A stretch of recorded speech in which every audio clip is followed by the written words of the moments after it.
2018 সালে যে আমি বগুড়া কালু নন্দীগ্রাম যে নির্বাচন করি, সেই নির্বাচনে আমার উপর হামলা করা হয় এবং 23-এ উপনির্বাচনে আমার ফলাফল ছিনিয়ে নেওয়া হয়। এই নিয়ে কালকে আমি বগুড়াতে মামলা করি।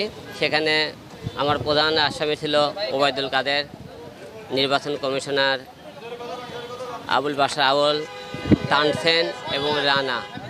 মোট 39 জন আমার আসামি ছিল। কালকে আমি মামলা করে কোর্ট থেকে বার হতে কোর্টের গেটেই মনে করেন কেবল আপনার দাঁড়াতেই মনে করেন 8-10 জন ছেলে পেলে আমাকে আসে ডাইরেক্ট মারধর করা শুরু করে। কোনো কথা লেখা ডাইরেক্ট আসে বলছে, এই তুই তারেক রহমানকে গালিগালাজ করছিস কেন? তোর এত সাহস কেন? কেন তুই গেলে? এই একটা কথা কয়ে তারা মারধর শুরু করছে, মানে আর দ্বিতীয় কোনো কথাই বলেনি। তো আমি একটা কথা বলতে চাই, গতকালকে থেকে আমাকে মারধরের ঘটনায় আমি বগুড়াবাসীর কিছু আমাদের নেতাদের একটা জিনিস দেখতেছিলাম যে আমি ধিক্কার জানাই তাদেরকে, যারা বলেছেন যে হিরো আলম এটা একজন ইউটিউবার, সে ইউটিউবের ভিউ আনার জন্য, বিজনেস করার জন্য সে কালকে একটা নাটক করেছে। আমি আপনাদেরকে বিএনপিতে কালকে তারা সাংবাদিক সম্মেলন করছেন, তাদেরকে আমি ধিক্কার জানাই আপনাদেরকে।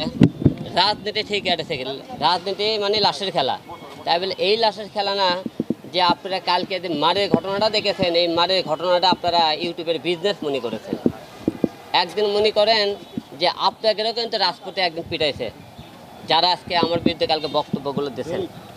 যে আপনাকে তাদেরকে একটা কথা বলতে চাই যে কালকে যখন আমার উপর মারধর করা হয়, আমাকে কিন্তু আমি কেন বলছি যে বিএনপি লোক মারছে, আপনি যখন মারছে তখন ডাইরেক্ট আমাকে বলতেছিলেন যে তুই বিএনপির বিরুদ্ধে কেন কথা বললি, তারেক রহমানের বিরুদ্ধে কেন কথা বলছিস, এবং মনে করেন আপনারা হলে রেজভির বিরুদ্ধে কেন মামলা করছিস, এই কথা বলে কিন্তু তারা মারধরটা করছে কালকে। আজকে আমরা কিন্তু ফুটেজ দেখেছি, সেখানে অনেকে বলছে তারা বিএনপির কোনো লোকজন ছিল না। আমরা ভিডিও ফুটেজে আমরা দেখেছি যে রনি, নাজমুল এরা বিএনপির মনে করেন আগে ছিল, এখন বর্তমানে তারা বহিষ্কৃত আছে। একটা বিএনপির লোকজন ছিল এবং নাজমুল শামীম নামে এবং নুরুন নবী নামে একটা ছেলে কালো করে যে ছেলেটা মারধর করছে, সে হলে যে আওয়ামী লীগের ছিল। কালকে আমার উপর যখন মারধর করে, কালকে আওয়ামী লীগের লোকও ছিল, বিএনপির লোকও ছিল। কারণ প্রতিটা আমরা ছবি তাদের দেখছি, সে কে কোন দলের সাথে আমি তাদের ছবি আমি জোগাড় করেছি, যে আওয়ামী লীগের সাথে কে ছিল, কালকে বিএনপির সাথে কে ছিল, আমি প্রতিটা ফুটেজ বার করছি। এরা বলতেছে আমরা আওয়ামী লীগের লোকও না, বিএনপির লোকও না। কালকে আমাকে মারছে দুইটা দলের লোকই ছিল ওখানে। অনেকে বলতেছে কালকে বিএনপি যখন সাংবাদিক সম্মেলন করলো, আমাকে তখন মারধর করলো। সাংবাদিক সম্মেলন করা বিএনপি অফিস থেকে আমাদের কোর্ট মনে করেন 10 মিনিটের পর হবে। যে যখন আমাকে মারধর, তখন এই 5 জন ছেলেমেয়ের মাসর কোর্টের আশেপাশেই ছিল, তাদেরকে ধরে লেগে তাহলে আপনারা মিডিয়ার সামনে নিয়ে আসে বললো না কেন এরা বিএনপির কেউ না, এরা বিএনপির কেউ, তারা প্রমাণকে দিল না কেন? কালকে আমার নামে গুজব কেন সবাই দিতেছেন আপনারা? হিরো আলম বলে যে ভাইরাল হওয়ার জন্য করতেছে। আমি হিরো আলমকে আপনাকে এই রাজনীতি করে ভাইরাল? আমি হিরো আলম না, আজকে হলে যে ভাইরাল হচ্ছে নাটক গান করে, সিনেমা করে ভাইরাল হয়েছে, রাজনীতি যাচ্ছি পরে। আমাকে মিডিয়া মনে ওই জায়গার থেকে ছেলে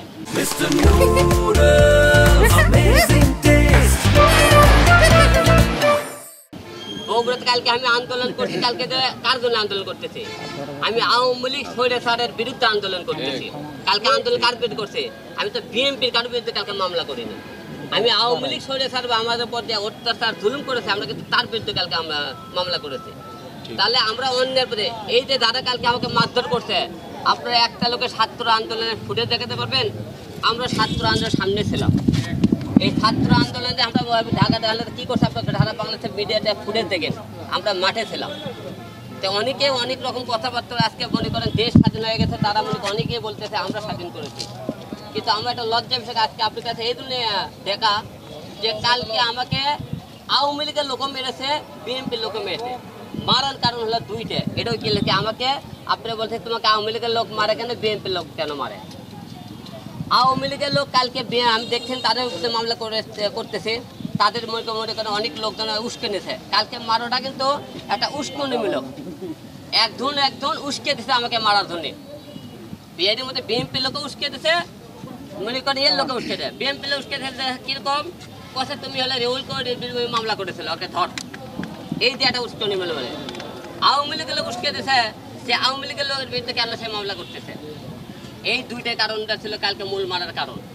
কারণ আমরা হিরো আলম অন্যায় প্রতিবাদ প্রতিটা টাইমে করছে, সে আওয়ামী লীগ হোক বিএনপি হোক, আমি তার সবচেয়ে প্রতিবাদ করার চেষ্টা করছি। হেনা ভাই এবং বাদশা ভাই কালকে যারা বলেছে এই কথাগুলো, আমি তাদের বক্তব্যগুলো শুনেছি, যে তাদেরকে একটা কথা বলতেছে, ভাই আপনাকে শ্রদ্ধা করে বিএনপিকে ভালোবাসি, আমরা কালকে আন্দোলনটা এবং কালকে মামলাটা দেখবেন কার বিরুদ্ধে। আর আপনারা কেটে লোকজন যে কথা বলছে যে তারেক দিয়ে আমি গালি দেওয়া দিয়ে মারধর করছে, এই ফুটেজটা আপনারা বার করবেন। আমি আগেও বলছি, এখনও বলছে, তাহলে আপনারা বলছেন আমি ক্ষমা থাকবো, সমস্যা নেই। খালি আমি কেন, আমিও অন্যায় করলে তার শাস্তি অবশ্যই পাবো। আইন সবার জন্য সমান। আমি যদি আইনের বিরুদ্ধে কথাবার্তা বলি, তাদের বিরুদ্ধে কথা বলে অবশ্যই তাকে আইন মামলা করা ওরকে অর্ডার আছে, করতে পারে, সমস্যা নাই। কিন্তু আমি প্রমাণ ছাড়া কথা বলতেছি। মনে করেন আমার উপর আওয়ামী লীগও খাপা, বিএনপিও খাপা, আমি জানি, কারণ আমি তাদেরকে ছাড় দিয়ে কথা বলিনি, এটা আমার অপরাধ। আপনারা অনেক টাইম বলছে আমি রুল কমিটির বিরুদ্ধে কেন মামলা করছিলাম, আপনারা সে বক্তব্যটা তো দেখেন কেন মামলা করেছিলাম। আমি কি সে মামলা সত্যটা বলেছি, যে মামলাটা করেছিলাম আমাকে ডিবি হারুন একটা টেপে ফেলাইছিল, আপনারা সবাই দিলে দেখছিলেন। তা আমরা ডিবি হারুন টেপে ফেলে আমাকে, আমার পরিবহন লোকজন টেপে ফেলে কিন্তু আমি এই মামলাটা করতে বাধ্য করে। তো এই জায়গাতে আপনারা বলতে বুঝতে হবে যে হিরো আলম জীবনে ঢুকিলে বিএনপিলে এত আন্দোলন করতেছে, এবং মনে করেন বিএনপির আওয়ামী লীগের বিরুদ্ধে আওয়ামী লীগ রানিং ক্ষমতা থাকাকালে আমি তাদেরকে ছাড় দিয়ে কথা বলিনি, তাদের জন্য আমি আন্দোলন করছি। তাহলে হিরো আলম কেন বিএনপির বিরুদ্ধে?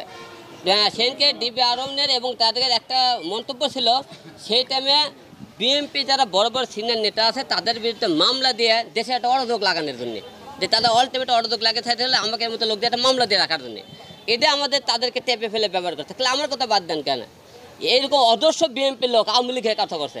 আজকে মনে করি অনেকেই যারা আওয়ামী লীগের লোক বিএনপি হয়ে গেছে, বিএনপির লোক তখন মনে করে যখন আওয়ামী লীগ ক্ষমতা আওয়ামী লীগ হয়ে গেছে।